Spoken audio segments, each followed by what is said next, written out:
Hello साथीहरु, म चाहिँ आज टेस्ला कोइल बनाउन गइरहेको छु र आउनुहोस् हेरौँ यसले चाहिँ कसरी काम गर्छ। मैले चाहिँ सीपीवीसी पाइप लिएको छु।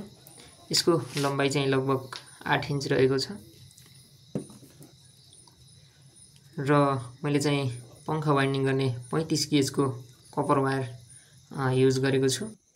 कपर वायर बेर्दा चाहिँ नखप्टाइकन बेर्नुपर्ने हुन्छ, नत्र भने काम नगर्न पनि सक्छ र मैले चाहिँ यो बेरेर सकाइसकेको छु।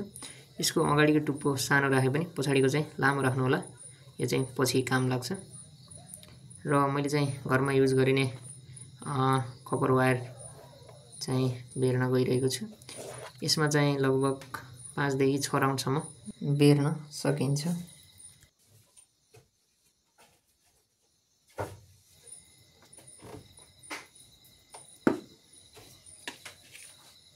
मैले चाहिँ मजाले गम्लाएर सकाइसके। म चाहिँ अब घरमा युज गरिने स्विच बक्स युज गर्नेवाला छु।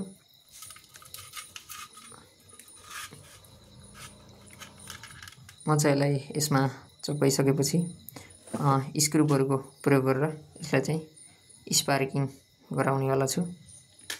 मैले चाहिँ एउटा स्क्रुपमा यो कोइलमा बेरिएको ब्लू कलरको तारलाई चाहिँ जोड्ने छु भने अर्को स्क्रुपमा चाहिँ हाम्रो जुन मच्छर मार्ने हुन्छ नि मस्किटो किलर, त्यसको एउटा वायर चाहिँ त्यसमा जोड्ने छु। मैले चाहिँ यो मस्किटो किलरको सर्किट चाहिँ प्रयोग गरेको छु।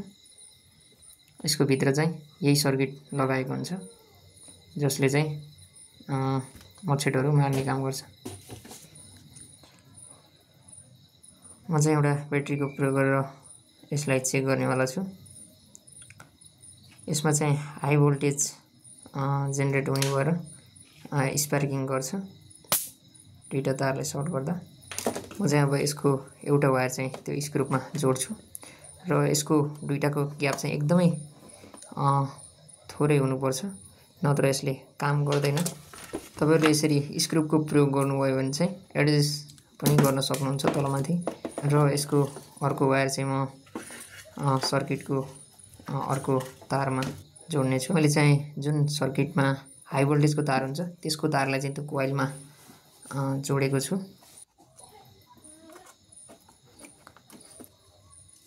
मैले चाहिँ यसको माथिल्लो तारको इन्सुलेसन हटाइसके। अब चाहिँ म एल्युमिनियम पेपर युज गरेर एउटा डल्लो बनाउनेवाला छु जुनमा चाहिँ स्पार्किङ हुन्छ।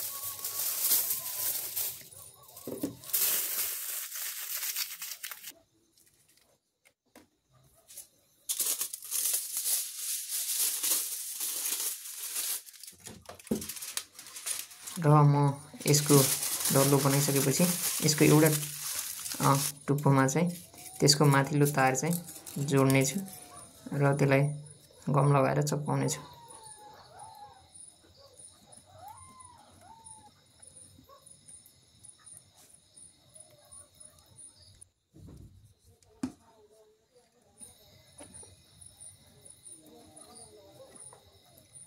र अब यसको सर्किटलाई पनि त्यसमा चपाइसके र अब यसको स्विचलाई पनि म चप्काउँछु र अब म यसको ब्याट्रीलाई पनि चप्काउँछु र हामी यसको स्पार्किङ एकचोटि चेक गर्छौं। यसले चाहिँ मजाले स्पार्किङ गरिरहेको छ र यसको लाइटलाई पनि हामी भित्रतिर गर्दिन्छौं र एलईडी लाइट एकचोटि चेक गर्छौं हामीले ग्लो गर्छ कि गर्दैन। र यसले चाहिँ मजाले काम गरिरहेको छ।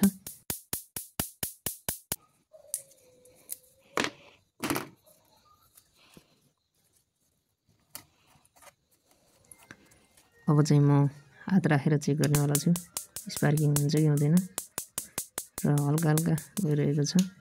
म चाहिँ अब अघि छोडेको लामो तारलाई चाहिँ यो बल्बमा लगाएर त्यसको छेउमा लान्छु जसले गर्दा चाहिँ यसमा बिजुली चम्के जस्तो लाइट देखिन्छ।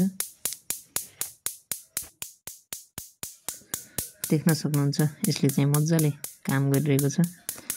कस्तो मजाको लाइटिङ देखिरहेको छ।